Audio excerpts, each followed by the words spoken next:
आपका प्रतिदिन के जीवन का में स्वागत है। आज आप हमारे साथ हैं, मुझे बहुत खुशी हुई है। यदि आप अपने जीवन का आनंद लेना चाहते हैं तो आपको आपका मन निश्चित करना है और उसे उसी दिशा में रखना है। आज मैं आपसे उसी के विषय में बताऊंगी। अपने जीवन का आनंद लेने का निर्णय ले, परमेश्वर का वचन ग्रहण करने पर आशीष मिले। यीशु ने यूहन्ना 10:10 में कहा, और बहुत से लोगों ने बाइबल में बहुत सी बातें कही, सब पवित्र आत्मा के द्वारा प्रोत्साहित हुए थे। परंतु मैं सोचती हूं कि जब यीशु ने इसे कहा तो हम थोड़ा अधिक ही सुनना चाहते हैं। यीशु ने कहा, चोर केवल चोरी करने, घात करने और नाश करने आता है, परंतु मैं इसलिए आया कि तुम जीवन पाओ और उसका आनंद लो। वो वहीं पर नहीं रुका। एम्प्लीफाइड बाइबल कहती है, और बहुतायत से पाओ, परिपूर्ण होने तक, तब तक वो उमड़ ना पड़े। इसलिए आपको काफी आनंद रखना है। केवल आप अच्छा दिन बिताएं इसलिए नहीं, परंतु इसमें कुछ दूसरों के जीवन में भी जाना जरूरी है। आपको दूसरों के जीवन में उंडेलना है। कल हमने जीवन का आनंद लेने की आवश्यकता के विषय अच्छी नींव डाली है। आज के मेरे संदेश का नाम है, आपका मुंह और मुंह आपके आनंद पर कैसे प्रभाव डालता है। संत पहले से ही बहुत परेशान है। आपका मन और मुंह आपके आनंद पर कैसे प्रभाव डालता है। सबसे पहले यदि जीवन में आनंद चाहते हैं तो हमें हमारा मन जीवन का आनंद देने के लिए लगाना है और उसे बनाए रखना है। कई बार मैं ये वचन कहती हूं, आज का दिन परमेश्वर ने बनाया है, मैं इसमें मगन और आनंदित रहूंगी। ये तो मेरे रोज के जीवन के क्रम की मनोदशा है। मेरे जीवन का आनंद लेने के निर्णय का ये एक भाग है। कुलुस्सियों 3 कहता है, अपने मन में निर्णय लें और उसे बनाए रखें। ये इन बातों को कहते हुए शुरू होता है कि हम अपना मन उन बातों पर लगने के द्वारा उसे ढूंढते हैं। इसलिए यदि आप मसीह के साथ जी उठे हैं, आपको ऊपर की बातों को ढूंढना है जहां यीशु रहता है। हमें उन बातों को ढूंढना नहीं जो संसार की या भक्तिहीन है। यदि आप अपना मन किसी बात पर अधिक समय तक लगाएं तो आप अंत में उसे प्राप्त करेंगे, चाहे वो कुछ बेकार की बात ही क्यों ना हो। आप चाहे अपना मन किसी पर भी लगाएं, यदि आप निश्चित ठान लें और आप अपनी सोच उस पर लगाएं तो आप उसके पीछे अवश्य चलने लगेंगे। भजन 23:7 कहता है, मनुष्य जैसा सोचता है वैसा वो हो जाता है। अद्भुत वचन, जो कुछ मनुष्य सोचता है वही वो प्राप्त करता है, इसलिए वे वैसे बन जाते हैं। हमें उस गलत सोच से पीछे छुड़ाना है जो ये कहती है कि जब मेरे पास ये समस्याएं नहीं रहेंगी तब मैं खुद आनंद मनाऊंगा, मैं तब आनंदित होऊंगा जब। मैं आपको कुछ बताना चाहती हूं और आप निराश ना हो, परंतु जिस बात के साथ में आप अब व्यवहार कर रहे हैं, जब वो चली जाएगी तो फिर कुछ और बातें उभर कर आएंगी। मैं नकारात्मक नहीं हो रही, मैं आपको बता रही हूं कि जीवन कैसा है। देखिए, हम बातों से व्यवहार करते हैं और आप जानते हैं और मैं भी जानती हूं कि किसी भी निश्चित दिन आप उठ सकते हैं और आपके साथ वो घटना होती है जिसकी आपने अपेक्षा भी नहीं की है। कई बार ये आश्चर्य में डालने वाली अच्छी घटना होती है और कई बार दुखी करने वाली बात होती है। हमें इतना परिपक्व होना है कि चाहे हमारी परिस्थितियां कुछ भी क्यों न करें, हमें एक समान ही बने रहना है और वो उन्नति देता है। मैं ये नहीं कह रही हूं कि मैं 100% तक पहुंच चुकी हूं, क्योंकि मैं निश्चय ही नहीं पहुंची हूं। हमें उस सोच से पीछे छुड़ाना है जो कहती है मैं तब आनंदित होऊंगा जब। हमें कहना चाहिए मैं अब आनंदित होऊंगा, मैं आज आनंदित हो जाऊंगा। मेरा जीवन जितना चाहता था उतना सिद्ध नहीं है, परंतु मैं आज आनंदित हो जाऊंगा। आज आनंदित होना इतना महत्वपूर्ण क्यों है? क्योंकि ये तो आनंद है। हमारे जीवन में आनंद का फल हमें इतना बल देता है कि हम परिस्थिति को सहने योग्य हो जाते हैं और विजय के दृष्टिकोण से सहने योग्य होते हैं। मसीही लोगों के लिए किसी बात में से मुश्किल से बुरी मनोदशा के साथ जाना एक बात है और उसमें से विजयी होकर जाना दूसरी बात है। इसलिए बाइबल कहती है इन सब बातों के बीच में हम जयवंत से भी बढ़कर हैं। जो संसार में है उससे भी बड़ा मुझ में वास करता है। मसीह जो मुझे बल देता है उसके द्वारा मैं सब कुछ कर सकता हूं। तो यहाँ हमारे लिए आत्मिक प्रोत्साहन है कि चाहे कुछ भी क्यों न हो, हमें आनंद की मनोदशा बनाए रखनी है, मजबूत होना है और उसमें से विजयी होकर जाना है। इसका यह अर्थ नहीं कि हमें चोट नहीं पहुंचेगी या हम रोएंगे नहीं। इसका यह अर्थ नहीं कि वो सब बातें चुनौती वाली नहीं होंगी या हमारा दिन कभी बुरा नहीं जाएगा, वरन हम खुद पर नियंत्रण करते हैं और हम जैसा महसूस करते वैसा व्यवहार नहीं करते हैं। मैं जैसा व्यवहार करना महसूस करती थी वैसा व्यवहार करने में मैंने अपने जीवन के कई वर्ष बिताए हैं, और मैं आपको बताऊं कि इसने अच्छे परिणाम उत्पन्न नहीं किए और इसने मेरे संबंध में कोई मदद नहीं की है। प्रेरित पौलुस कहता है उसने संतोष में कैसे रहें ये सीख लिया है, चाहे वो कमी हो या बहुतायत हो। उसने किसी भी और हर एक परिस्थिति में सीखा है, चाहे मैं भरा हूं या चाहे मैं भूखा रहूं और उसके बिना काम करूं। एम्प्लीफाइड बाइबल कहती है ऐसे स्थान तक संतोष में जहां चाहे मैं कोई भी दिशा में हूं तो भी मैं परेशान नहीं रहूंगा। अद्भुत है ना? परमेश्वर का धन्यवाद कि वो कहता है उसने सीखा। वो मेरे लिए मुझे आशा देता है। मैं शायद नहीं पहुंची परंतु मैं उन्नति प्राप्त कर सकती हूं और मैं सीखते रह सकती हूं। मैं विश्वास करती हूं कि रोमियो 8 में एक कुंजी है, एक वचन है जो हमें हर परिस्थिति की ओर कौन सा व्यवहार रखना चाहिए ये सिखाता है। मैं विश्वास करती हूं कि यदि हम ऐसा सोचें, हमारे विचार सच में हमारा व्यवहार निश्चित करते हैं। दूसरे शब्दों में हमारी सोच निश्चित करती है कि हम उस परिस्थिति में कैसा व्यवहार करते हैं, जो हमारा उस परिस्थिति के प्रति व्यवहार होता है। मेरे पति बहुत ही खुश व्यक्ति हैं, उनके पास निरंतर आनंद रहता है, और हमारे वैवाहिक जीवन के 37 वर्षों में मैंने अपने जीवन का जितना आनंद लिया उससे भी अधिक उन्होंने आनंद उठाया। उन्होंने क्रोध करने, निराश और परेशान होने में मुझसे कम दिन बिताए हैं। मैं सामान्यतः ऐसी हूं जो कुछ बातों के कारण परेशान हो जाती हूं और वे अपना आनंद लेते हैं और पूरे दिन का आनंद उठाते हैं। वो कहते हैं किसी विषय के बारे में यदि तुम कुछ कर सकती हो तो करो, यदि नहीं तो प्रभु पर भरोसा रखो और उसे ये करने दो। ये अच्छा लगता है, परंतु उन्हें जितना समय लगता है उससे अधिक समय मुझे ये करने में लगता है। डेव वैसे क्यों? इसका एक कारण है क्योंकि हर एक परिस्थिति में मेरे पास मुझे ये पसंद नहीं होता है। हर एक परिस्थिति में वो हमेशा मुझे वचन बताता है। मैंने डेव से कहा यदि आप प्रचारक होते तो आपके पास एक ही संदेश होता, क्योंकि जहां तक डेव की बात आती है ये एक वचन सब बातों में उपयोगी होता, और ये पाया जाता है रोमियो 8 पद 28 में। और हम जानते हैं कि जो लोग परमेश्वर से प्रेम रखते हैं उनके लिए वो सब बातें मिलकर भलाई ही उत्पन्न करती हैं, अर्थात उन्हीं के लिए जो उसके अभिप्राय से बुलाए गए हैं। इसलिए डेव हमेशा कहते हैं सब बातें मिलकर भलाई उत्पन्न करती हैं, सब भलाई लेकर आता है। उनके पास एक और वचन है, अपनी सारी चिंता परमेश्वर पर डाल दो। ये 2 वचन, अपनी चिंता परमेश्वर पर डाल दो। बाइबल कहती है अपनी चिंता परमेश्वर पर डाल दो। परमेश्वर से प्रेम करने वालों के लिए भलाई उत्पन्न करती है। आप में से कितने लोग परमेश्वर से प्रेम करते हैं? निश्चय ही आप करते हैं, नहीं तो आज सुबह के समय आप लोग यहां नहीं होते। वे जो परमेश्वर से प्रेम करते हैं और उसके उद्देश्य के लिए बुलाए गए हैं, इसका अर्थ है कि आप परमेश्वर की इच्छा अपने जीवन में चाहते हैं। और मैं विश्वास करती हूँ कि आप परमेश्वर की इच्छा अपने जीवन में पूरी करना चाहते हैं। मैं सोचती हूँ कि आज मैं आपसे या से कह सकती हूँ कि आप सब जो आज ऑडिटोरियम में बैठे हैं और टीवी के दर्शक भी, लोग तब तक बैठकर क्रिश्चियन टीवी कार्यक्रम नहीं देखते जब तक कि वे परमेश्वर के साथ चलना नहीं चाहते, जब तक कि वे अपने जीवन में अच्छा बदलाव नहीं चाहते हैं। परंतु विशेषकर आप में से वे लोग जिन्होंने यहाँ आने के लिए छुट्टियां ली हैं, मैं आपसे कहती हूँ कि आप प्रभु से प्रेम करते हैं, आप प्रभु की इच्छा चाहते हैं। इसलिए आप ये विश्वास करने के लिए स्वतंत्र हैं कि आप विश्वास करें कि चाहे आपके जीवन में कुछ भी क्यों ना हो, परमेश्वर नियंत्रण में है और वो उसे आपकी भलाई के लिए ही बनाता है।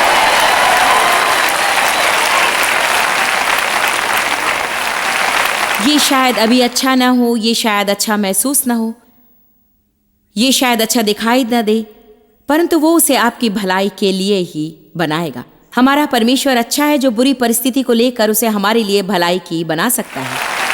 आमीन। उत्पत्ति 50:20 में एक और उदाहरण है जहां यूसुफ के साथ बुरा व्यवहार किया गया था और उसे 13 वर्षों तक जेल में ऐसे काम के लिए डाला गया था जो उसने किया ही नहीं। उसके भाइयों ने उसे घृणा की, उसे गड्ढे में डाला गया, गुलामी के लिए बेचा गया था। इस व्यक्ति के पास तो सबसे अधिक बुरी मनोदशा हो सकती थी और ये ऐसा भी दिखाई देता था कि यदि वो उसे करता तो वो सही कर रहा है, परंतु फिर भी परमेश्वर के वचन में कोई सबूत नहीं है कि उसने ऐसा किया, परंतु उसने अपने आसपास के लोगों से केवल प्रेम किया और उनकी मदद की थी, चाहे उन्होंने कुछ भी क्यों न किया था। इसलिए परमेश्वर ने उसे उन्नति दी। जेल में भी उसे बंदी गृह में मुखिया बनाया गया था। अकाल के समय जब उसके भाई उसके पास आए, जब उन्होंने ये जाना कि वो यूसुफ है, तो वे उसके सामने झुक गए। यदि आप यूसुफ की पूरी कहानी जानते, उसने वो सपना देखा था कि उसके भाई उसे दंडवत कर रहे हैं, इसलिए उन्होंने उसे गड्ढे में फेंक दिया था। क्योंकि शायद यूसुफ उन्हें ये बताने में काफ़ी बुद्धिमान नहीं था, वो तो थोड़ा जवान और अधीर था। कुछ सपने आप अपने तक ही रखें। आमीन। जैसा उसके साथ व्यवहार किया गया था वो तो उसके व्यवहार के लिए उतना बुरा नहीं था, परंतु फिर भी जब उसके भाई उसके सामने झुक गए और वे सोच रहे थे कि वो उन्हें मार देगा और सब तरह के बुरे व्यवहार करेगा, उसने कहा, मेरे भाई, क्या मैं परमेश्वर की जगह पर हूं? तुम्हारे साथ व्यवहार करना ये मेरा काम नहीं है। तुमने जो कुछ किया वो मेरे नुकसान के लिए सोचा था, परंतु परमेश्वर ने उसे मेरी भलाई के लिए किया है। आमीन। कई बार शत्रु आकर कुछ काम करता है, कई बार प्रभु भी कई बातों को होने की अनुमति देता है, क्योंकि हमारे जीवन में ऐसी बातें हैं जिनकी ओर हम ध्यान नहीं देते और परमेश्वर अपने वचनों द्वारा हम तक पहुंचना चाहता है, परंतु हम ध्यान नहीं देते, इसलिए कई बार उसे हमारी परिस्थिति को स्पर्श करना पड़ता है। यदि आप अपने बच्चों से प्रेम करते हो तो उन्हें अपने वचन पहले देंगे, और यदि वे उसकी ओर ध्यान न दे तो आप उनकी परिस्थितियों को स्पर्श करेंगे। आप अपने बच्चों से घृणा करते हैं, इसलिए आप उन्हें नहीं मारते हैं। आप ऐसा इसलिए करते हैं क्योंकि आप उनसे प्रेम करते हैं और उन्हें उत्तम होते हुए देखना चाहते हैं। इसलिए कई बार आपको उनसे वो कुछ बात अलग कर देनी होती है जो वो चाहते हैं, या जो वे चाहते हैं वो उनको आप नहीं देते हैं।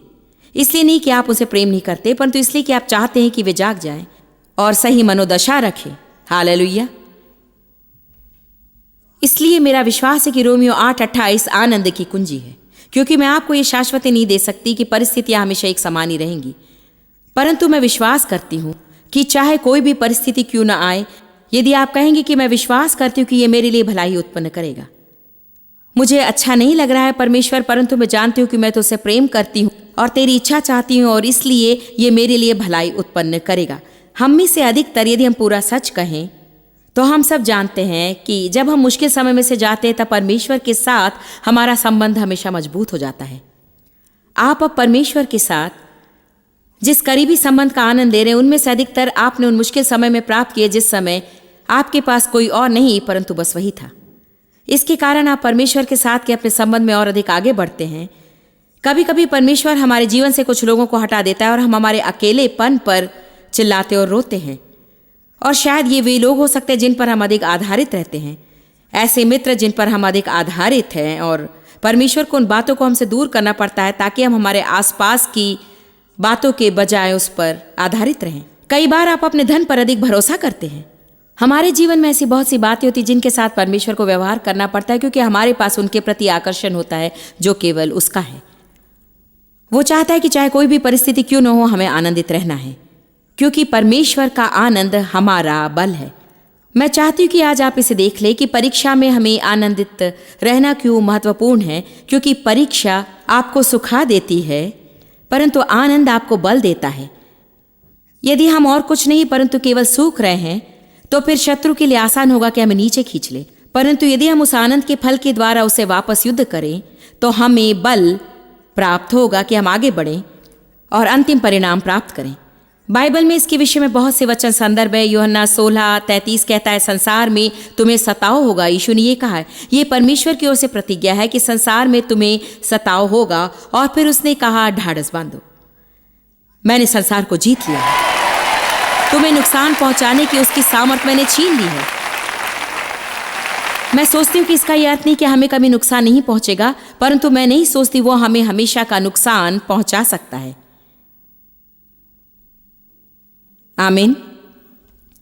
आनंद एक हथियार है। कुलुसियों 1:11 में पौलुस ने कलीसिया के लिए प्रार्थना की कि वे उनके विरुद्ध में आने वाली हर बातें आनंद के साथ सह ले और डटे रहें। आनंद के साथ। इसलिए हम देखते कि पौलुस फिर से कहता है, तुम्हारी परीक्षा होगी, क्लेश होगा।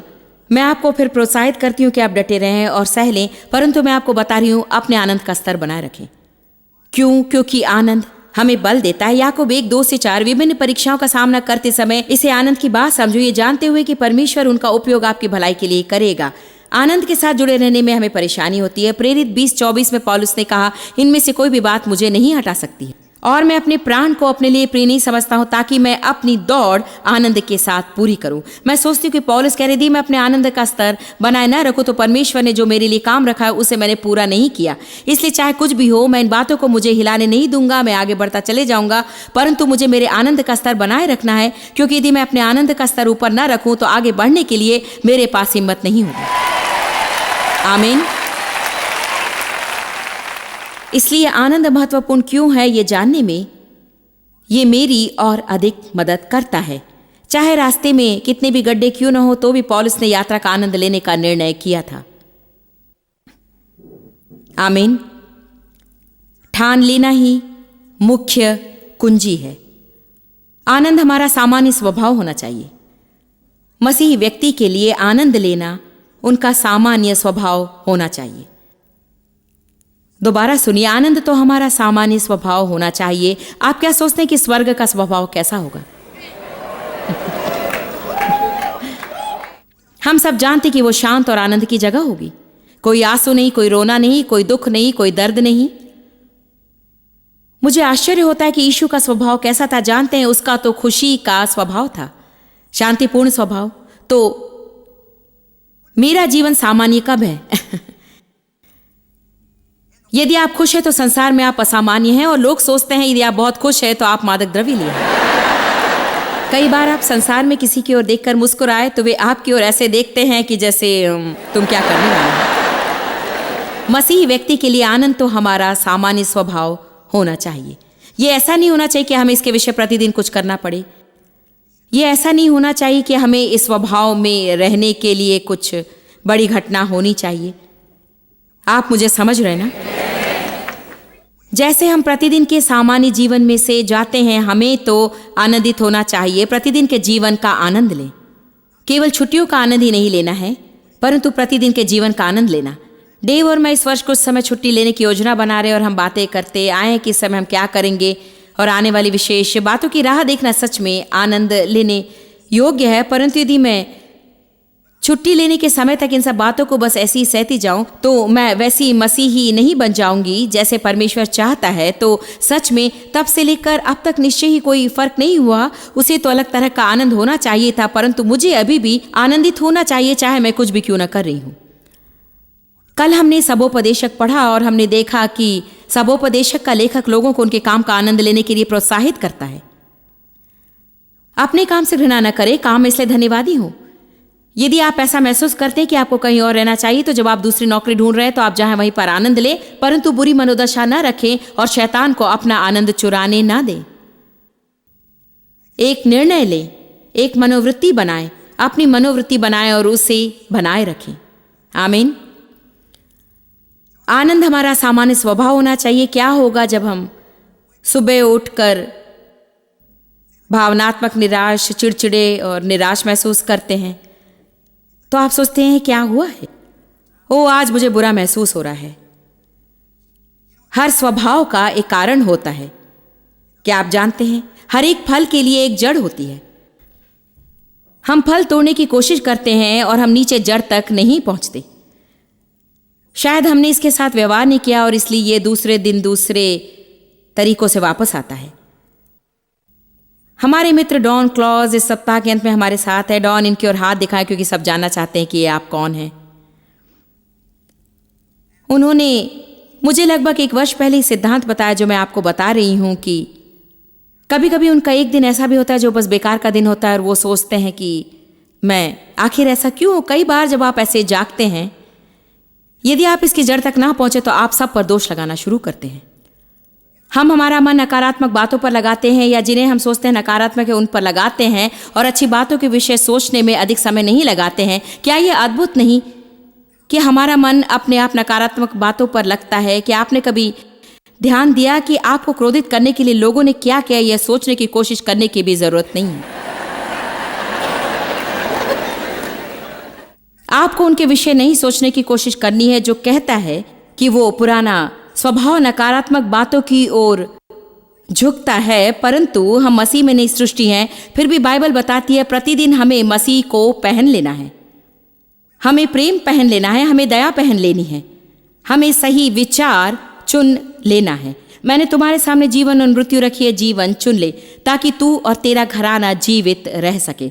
दूसरा कुरिन्थियों 10:4-5, क्योंकि हमारी लड़ाई के हथियार शारीरिक नहीं है परंतु गढ़ों को ढा देने के लिए परमेश्वर के द्वारा सामर्थ है। सो हम कल्पनाओं को और हर एक ऊंची बात को जो परमेश्वर की पहचान के विरोध में उठती है खंडन करते हैं।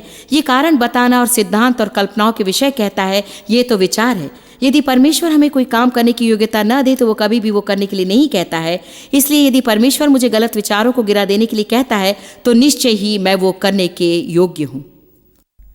तो ये कहने में कोई लाभ नहीं, मेरी सोच का मैं कुछ नहीं कर सकता, अपनी सोच पर मेरा नियंत्रण नहीं है। आमीन। आनंद हमारा सहज भाव होना चाहिए। जब आप अच्छे मूड में ना हो, भावात्मक रूप में निराश हो, आपका फल अच्छा नहीं तो अवश्य जड़ कहीं है। एक बार पास्टर डॉन मुझसे कह रहे थे कि सुबह उठने पर वो मुझे बता रहे थे कि कैसे अपने जीवन में अपनी सोच पर उन्होंने सच्ची विजय पाई। तो मुझे उत्सुकता हुई जानने की कि अगर कोई एक व्यक्ति विजय पा सकता है तो अवश्य दूसरा भी पा सकता है। प्रभु पक्षपाती नहीं है। उन्होंने कहा, मैंने ये समझना आरंभ किया कि जब सुबह उठते समय मेरा मूड सही नहीं है या मैं उकता गया हूं, आगे कुछ करना नहीं चाहता या हर चीज मुझे परेशान करती है, तब मुझे ये करना चाहिए कि ये न सोचूं कि किस पर दोष लगाऊं, वरन ये सोचूं कि ठीक है, कल मेरे साथ क्या हुआ या परसों मेरे साथ क्या बीती या फिर मेरे जीवन में ऐसा क्या हुआ है, क्योंकि आज यहां हमारी परेशानी के पीछे अवश्य ही वहां पर कोई कारण रहा होगा।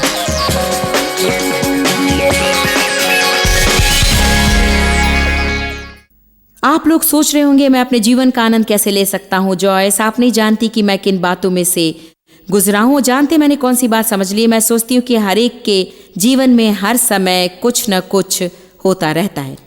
पिछले हफ्ते मेरे साथ बड़ी घटना हुई जो सच में आनंद चुराने वाली हो सकती थी और अब उन बातों से निपट लिया गया है।